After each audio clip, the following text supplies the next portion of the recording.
Bismillahirrahmanirrahim. Assalamualaikum warahmatullahi wabarakatuh.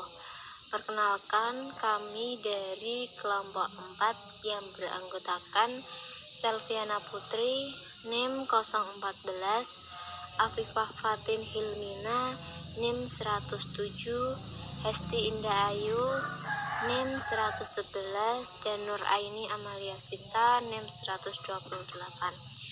Di sini kelompok kami akan menjelaskan tentang desain pembelajaran tematik di SD atau MI. Pertama yaitu tentang pengertian desain pembelajaran tematik di SD atau MI. Desain itu berasal dari bahasa Inggris, yaitu desain. Sedangkan dalam Kamus Besar Bahasa Indonesia, desain itu diartikan sebagai bentuk rancangan, motif, pola, serta corak.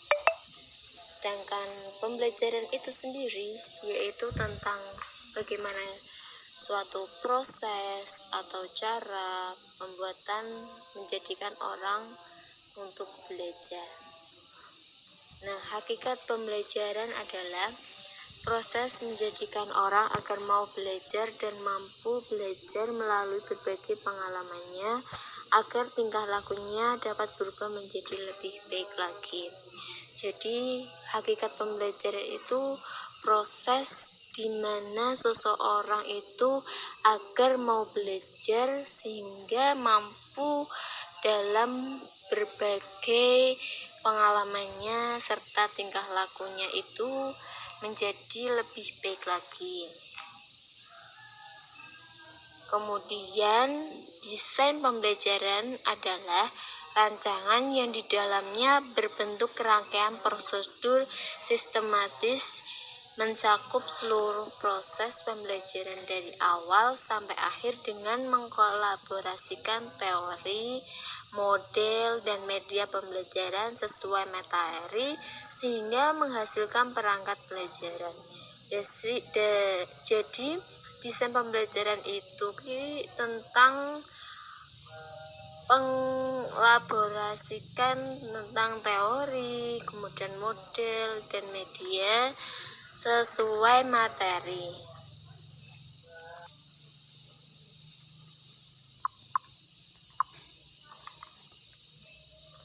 Dalam model tematik terpadu, hanya ada 3 model yang dikembangkan atau dikenalkan di sekolah maupun lembaga pendidikan tenaga keguruan atau bisa disebut dengan singkatan LPTK di Indonesia. Nah, ketiga model tersebut yaitu yang pertama yaitu model keterhubungan atau bisa disebut connected.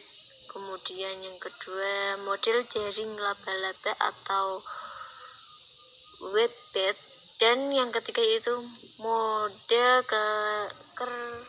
keterpaduan atau integrated. Nah, yang pertama kita akan membahas tentang model pembelajaran jaring laba-laba atau bisa disebut webbed model. Dalam model webbed ini adalah pembelajaran yang mengembangkannya dimulai dengan menentukan tema tertentu yang menjadi tema sentral bagi keterhubungan berbagai bidang studi. Jadi dalam model pembelajaran jaring laba-laba ini kita harus menentukan tema tertentu sebagai tema sentral, kemudian kita bagi keterhubungan dengan bidang studi. Nah, dalam kelebihan dan kekurangan ini pasti ada. Nah, kelebihan dan kekurangan model pembelajaran jaring laba-laba ini yaitu pertama, penyeleksian tema sesuai dengan minat akan motivasi anak untuk belajar. Kemudian yang kedua yaitu lebih mudah dilakukan oleh guru yang belum berpengalaman. Kemudian yang ketiga yaitu memudahkan perencanaan.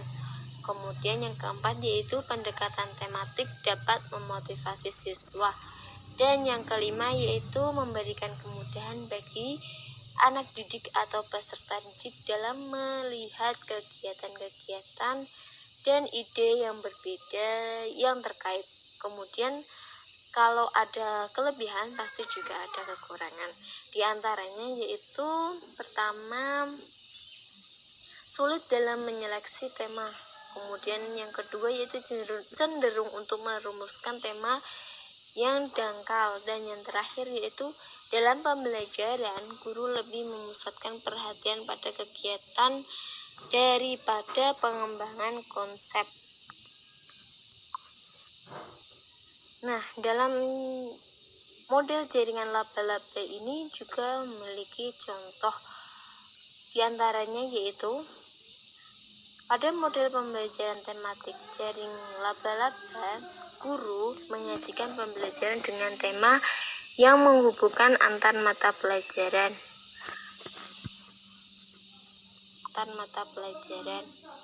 Model jaringan laba-laba adalah pembelajaran yang mengintegrasikan materi pelajaran dan pengalaman belajar melalui keterpaduan tema.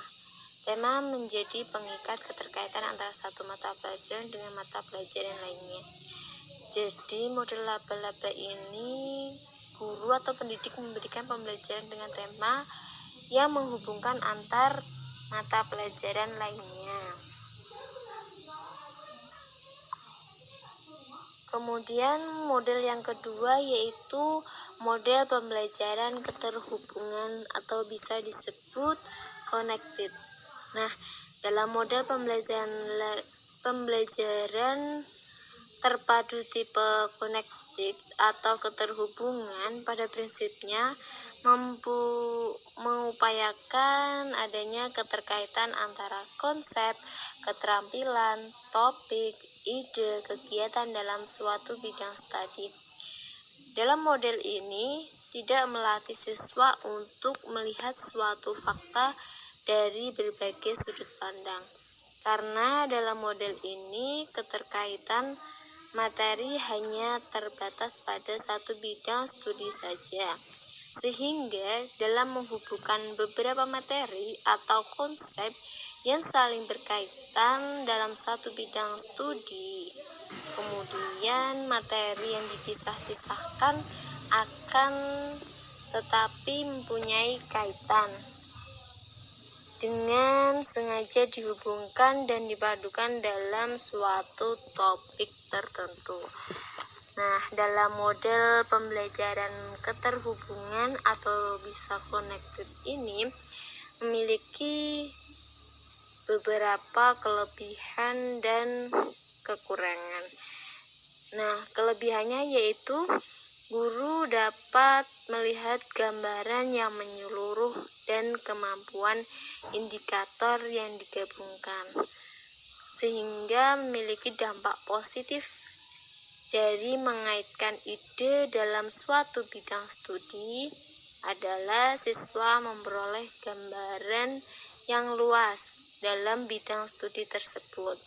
Kemudian menghubungkan ide dalam suatu bidang studi itu memungkinkan siswa untuk mengkaji, memperbaiki serta mengasimilasi ide-ide tersebut sehingga memudahkan untuk terjadinya proses transfer ide dalam pemecahan masalah. Nah, dalam kegiatan anak lebih terarah untuk mencapai kemampuan yang tertera pada indikator, sehingga siswa memperoleh gambaran dalam mengembangkan konsep kunci secara terus-menerus.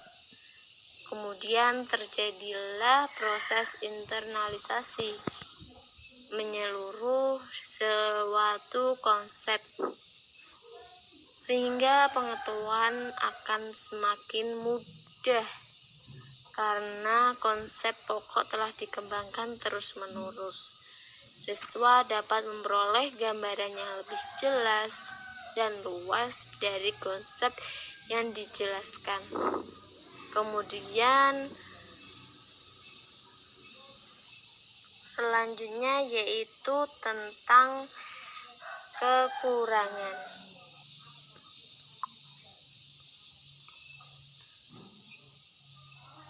Kemudian yaitu tentang kekurangan model pembelajaran keterhubungan atau bisa disebut connected. Nah, kekurangannya yaitu yang pertama, model ini belum memberikan gambaran yang menyeluruh karena belum menggabungkan antara bidang pengembangan atau mata pelajaran yang lain. Yang kedua, masih kelihatan terpisah antara bidang studi, walaupun hubungan dibuat secara eksplisit antara mata pelajaran. Yang ketiga, tidak mendorong guru untuk bekerja secara tim, sehingga isi dari pembelajaran tetap saja terfokus tanpa merentangkan konsep serta ide antar bidang studi. Yang keempat, memadukan ide dalam suatu bidang studi, maka usaha untuk mengembangkan keterhubungan antar bidang studi menjadi terabaikan. Dan yang terakhir yaitu model ini kurang mendorong guru dalam bekerja sama karena relatif mudah untuk dilaksanakan. Dan yang terakhir yaitu model integrated atau model terpadu. Integrated model adalah model pengembangan kurikulum yang menggunakan pendekatan lintas bidang ilmu utama dengan mencari keterampilan, konsep, dan sikap yang tumpang tindih. Dalam konteks pembelajaran TK, integrated model adalah model pengembangan kurikulum yang menggunakan pengembangan lintas bidang pengembangan. Nah, dalam model ini biasanya memberikan gambaran utuh pada peserta didik dengan tujuan melakukan kegiatan-kegiatan yang terdapat dalam bidang pengembangan. Nah, dalam model integrated ini atau model terpadu ini pasti memiliki kelebihan dan kekurangan. Nah, kelebihannya yaitu pertama, guru akan melihat gambaran yang menyeluruh dari kemampuan yang dikembangkan dari berbagai bidang studi atau mata pelajaran. Kemudian yang kedua, memberikan kegiatan yang lebih terarah dalam setiap bidang pengembangan untuk mencapai kemampuan yang telah ditentukan pada indikator. Yang ketiga, siswa merasa senang dengan adanya keterkaitan dan hubungan timbal balik antar berbagai disiplin ilmu. Dan yang keempat yaitu memperluas wawasan dan apresiasi guru. Kemudian yaitu tentang kekurangan model integrated atau model terpadu. Yang pertama, cukup sulit dilaksanakan karena membutuhkan guru yang memiliki kemampuan tinggi dan yakin dengan konsep serta kemampuan yang akan dikembangkan dalam setiap bidang pengembangan. Kemudian kurang efektif karena dalam model ini membutuhkan kerjasama dari banyak guru atau pendidik. Kemudian yang ketiga yaitu sulit mencari keterkaitan antar mata pelajaran yang satu dengan lainnya, sehingga dalam mencari keterkaitan aspek keterampilan yang terkait juga sulit.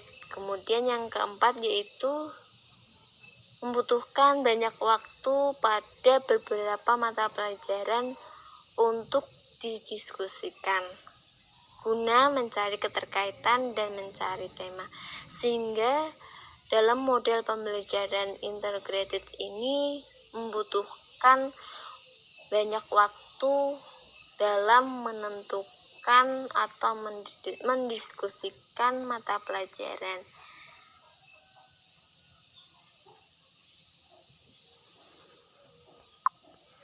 Selanjutnya yaitu menurut Drake dan Bruns. Drake dan Bruns membedakan 3 pendekatan kurikulum terpadu yaitu multidisiplinary, interdisiplinary, dan transdisiplinary. Yang pertama ada pendekatan multi mata pelajaran terutama fokus pada mata pelajaran. Penggunaan pendekatan ini dilakukan dengan mengorganisasi standar dari mata pelajaran di sekitar sebuah tema. Multi mata pelajaran terdiri atas pendekatan intradisiplinary atau penggabungan, service learning, belajar melayani masyarakat, learning center, unit berbasis tema atau time beside units. Yang kedua, ada pendekatan antar mata pelajaran. Pendekatan antar mata pelajaran dilakukan dengan mengorganisasi kurikulum di sekitar materi bersama antar mata pelajaran. Pembelajaran dilakukan dengan mengidentifikasi potongan atau irisan konsep dan keterampilan antar mata pelajaran. Masing-masing mata pelajaran masih teridentifikasi, namun agak samar dibandingkan pendekatan multi mata pelajaran. Yang ketiga ada pendekatan transdisiplinary. Pendekatan transdisiplinary dilakukan dengan membangun kurikulum di sekitar pertanyaan dan perhatian siswa. Siswa mengembangkan kecakapan hidup seperti yang diterapkan pada interdisiplinary dan keterampilan mata pelajaran dalam konteks kehidupan nyata. Selanjutnya yaitu implementasi model web atau model jaring laba-laba pada mata pelajaran IPS, PPKN, Bahasa Indonesia, dan Matematika kelas 1 dengan tema diri sendiri. Dalam pemetaan tema model web, ada tahap perencanaan pembelajaran yang terbagi menjadi 3 langkah. Yang pertama yaitu pemetaan kompetensi dasar, yang kedua penentuan tema, dan yang ketiga penjabaran kompetensi dasar ke dalam indikator sesuai dengan tema. Yang pertama ada pemetaan kompetensi dasar. Kegiatan ini dilakukan untuk memperoleh gambaran yang utuh dan menyeluruh dari mata pelajaran yang akan dipadukan. Di sini ada tabel pemetaan kompetensi dasar. Ada mata pelajaran matematika, IPS, PPKN, Bahasa Indonesia. Pada pemetaan kompetensi dasar mata pelajaran matematika ada kompetensi dasar yaitu 1.1 membilang banyak benda. Lalu pada mata pelajaran IPS 1.1 mengidentifikasi identitas diri, keluarga, dan kerabat. Lalu mata pelajaran PPKN 1.1 menjelaskan perbedaan jenis kelamin, agama, dan suku bangsa. Lalu pada mata pelajaran Bahasa Indonesia 2.1 memperkenalkan diri sendiri dengan kalimat sederhana dan bahasa yang santun. Lalu yang kedua ada penentuan tema. Setelah pemetaan kompetensi dasar, langkah berikutnya adalah pemetaan tema. Dalam menentukan tema harus relevan dengan kompetensi dasar yang dipetakan. Ada beberapa hal yang perlu diperhatikan dalam menentukan tema, yaitu yang pertama, tema merupakan perekat antar kompetensi dasar. Yang kedua, tema selain relevan dengan kompetensi dasar, sebaiknya juga relevan dengan pengalaman pribadi siswa, dalam artian sesuai dengan keadaan lingkungan setempat atau lingkungan sekitar. Yang ketiga, dalam menentukan tema yang sedang berkembang saat ini dapat menjadi prioritas yang dipilih dengan tidak mengabaikan keterkaitan antar kompetensi dasar yang dipetakan. Berdasarkan pemetaan kompetensi dasar di atas pada mata pelajaran matematika, IPS, PPKN, dan Bahasa Indonesia, maka tema yang akan digunakan dalam pembelajaran bertemakan diri sendiri dengan subtema identitas diri.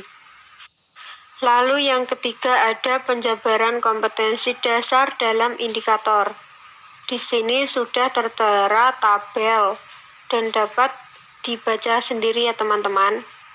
Di situ sudah tertera kompetensi dasarnya pada mata pelajaran matematika, IPS, bahasa Indonesia, PPKN, dan indikator juga sudah tertera dalam mata pelajaran matematika, IPS, bahasa Indonesia, dan PPKN. Selanjutnya, di sini ada silabus tematik kelas 5 tentang organ gerak hewan dan manusia. Di sini ada kompetensi inti. Yang pertama ada K1, menerima, menjalankan, dan menghargai ajaran agama yang dianutnya. Kedua, menunjukkan perilaku jujur, disiplin, tanggung jawab, santun, peduli, dan percaya diri dalam berinteraksi dengan keluarga, teman, guru, dan tetangganya. Ketiga, memahami pengetahuan faktual dan konseptual dengan cara mengamati, mengajukan pertanyaan berkenaan dengan, dan mencoba berdasarkan rasa ingin tahu tentang dirinya, makhluk ciptaan Tuhan dan kegiatannya, dan benda-benda yang dijumpainya di rumah, di sekolah, dan tempat bermain.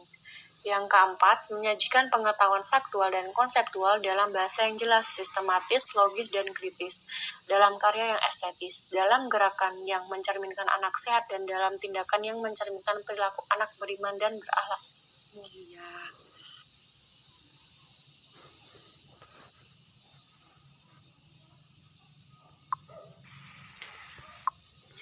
Selanjutnya, di sini ada tabel yang berisi tentang muatan pelajaran, kompetensi dasar, materi pelajaran, kegiatan pembelajaran, alokasi waktu, penilaian, sumber belajar. Muatan pelajaran itu berisi tentang ilmu pengetahuan alam. Yang kompetensi dasar yaitu menjelaskan alat gerak dan fungsinya, membuat model sederhana alat gerak manusia dan hewan. Di sini materi pelajaran berisi tentang percaya diri, peduli, tanggung jawab,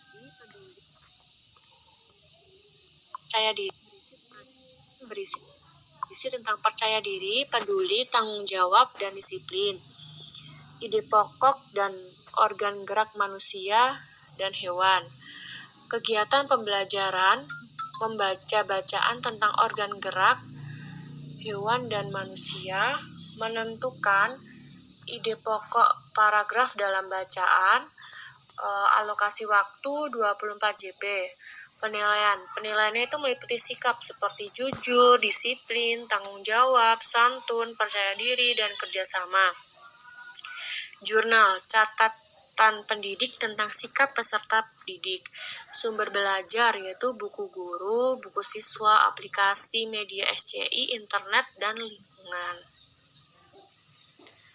Kemudian selanjutnya ada contoh RPP tematik kelas 5, materi organ gerak hewan dan manusia.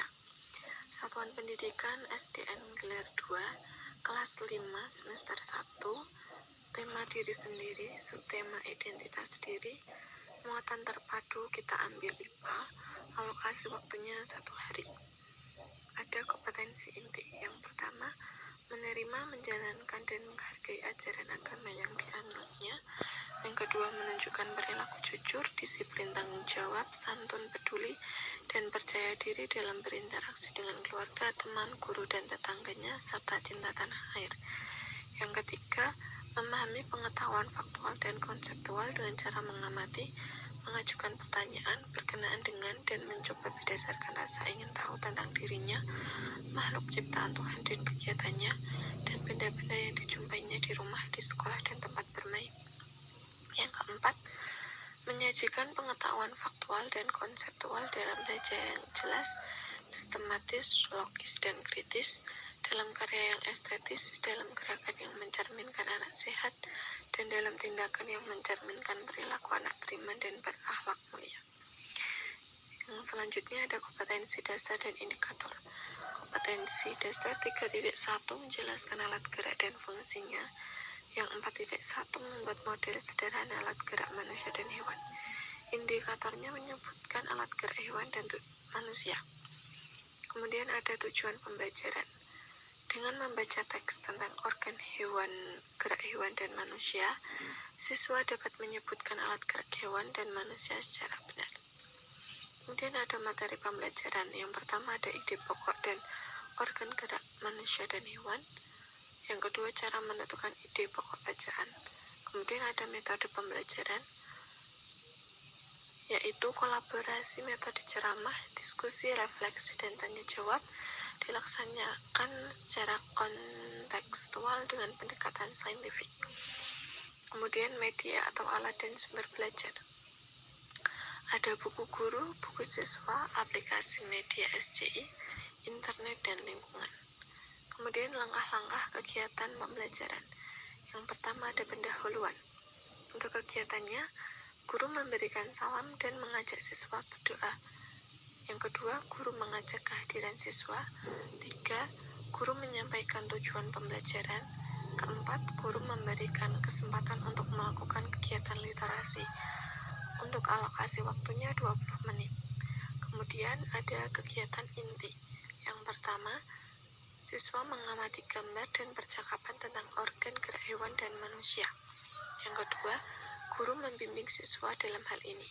3, guru bersama siswa bertanya jawab tentang organ gerak hewan yang melompat.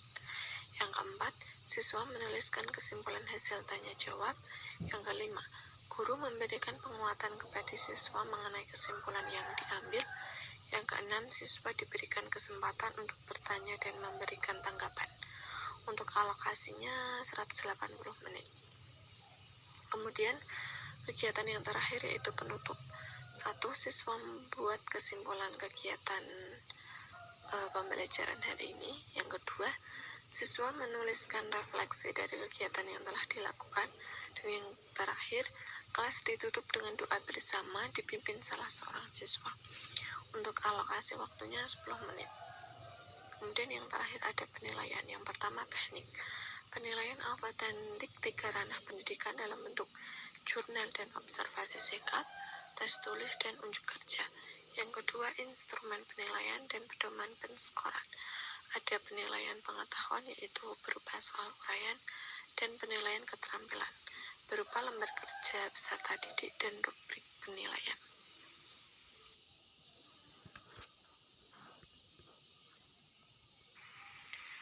Kemudian selanjutnya ada contoh RPP tematik kelas 5.